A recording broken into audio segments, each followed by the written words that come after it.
السلام عليكم. كولر يمنح لاعبي الأهلي راحة سلبية 48 ساعة بعد العودة من جنوب أفريقيا. منح الجهاز الفني بقيادة كولر لاعبي الأهلي راحة من التدريبات الجماعية.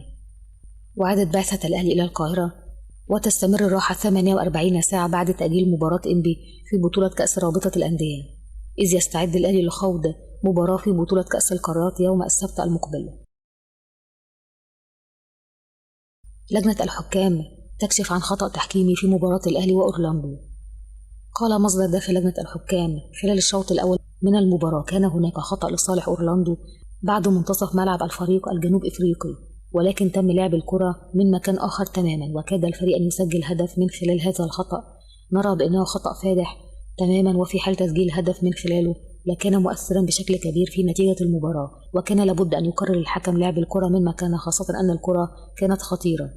وأكد أن تدخل الشناوي مع لاعب أورلاندو طبيعي ولا يوجد به أي شيء يذكر. بركات يكشف عن مفاجأة بشأن شرط أكرم توفيق لتجديد عقده مع الأهلي.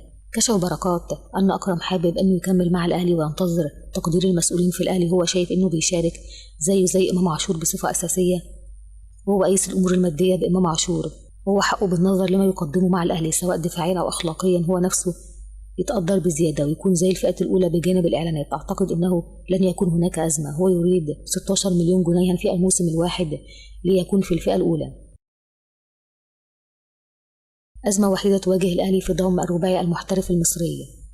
كشفت تقارير إعلامية عن وجود عائق يقف أمام الأهلي بشأن ضم تريزيجيه ومحمد شريف وعبد المنعم ومصطفى محمد. وقال إبراهيم فايق يبحث الأهلي عن التدعيم بعناصر مصرية في ظل عدم التواصل لاتفاقيات لإنهاء أزمة اللاعبين الأجانب على الطاولة. يتواجد تريزيجيه وشريف وعبد المنعم ومصطفى محمد، والأمر يتعلق بالانضمام على سبيل الإعارة، لكن يقف المقابل المادي عائق حتى الآن بجانب ترشيح بعض الخيارات الفلسطينية المميزة على غرار وسام أبو علي.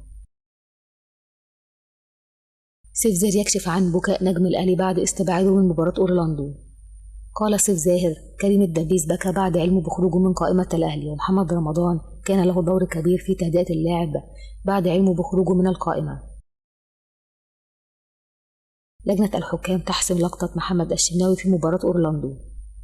قال مصدر داخل لجنة الحكام خلال الشوط الثاني كان هناك انفراد للاعب أورلاندو بعد مروره من لاعب الأهلي، ومن ثم الوصول للحارس الكرة خطأ على اللاعب قبل الوصول لمحمد الشناوي، ونفترض أنه لا يوجد إعاقة عليه ضد اللاعب. تدخل الشناوي مع اللاعب طبيعي ولا يوجد ما يستدعي لاحتساب شيء في هذه الركلة. مفاضلة بين الجزيري وحسام أشرف في تشكيل الزمالك.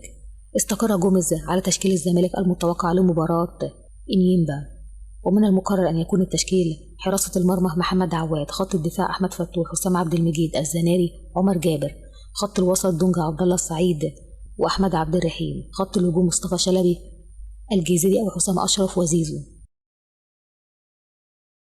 رابطة الأندية تعلن تأجيل مباراة الأهلي وإنبي.